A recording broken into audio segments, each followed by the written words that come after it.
मोहन को पई विश्व रे बदनाम हैला ओडिशा। एक कथा आमे कहूनु अमेरिकार राष्ट्रपति उद्वेग प्रकाश करिबा परे चारियाडू निंदा करा जाउछि। पूर्वतन मुख्यमंत्री नवीन पट्टनायक जो ओडिशा पई विकासर धारा आरंभ करथिले गोटे वर्ष रे बीजेपी सरकार ताकू विश्व दरबार रे निंदा करदेला। निकटरे गंजाम जिला गोपालपुर रहिथिबा लोमहर्षणकारी घटना एहाकू आहुरी लज्जा करिछि।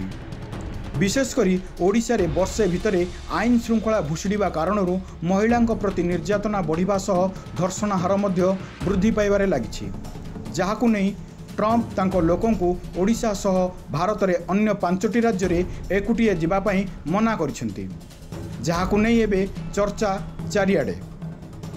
जेउ ओडिशा रे महिलांकू आगको आनी पूर्वतन मुख्यमंत्री विदेश पठाउथिले सेही ओडिशा रे बे महिला सुरक्षित नुहंती, जहा घोर चिंताजनक। प्रतिदिन केउंठी ना केउंठी महिलांक प्रति आक्रमण हेउ अबा धर्षण अभियोग आसुछि।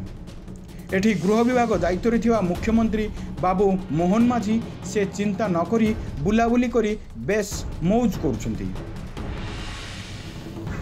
राज्य सरकार खाली उत्सव रे व्यस्त रहुथुआ बेले महिलांक सुरक्षा चुलिकी जाऊ पंथा आपणैछंती।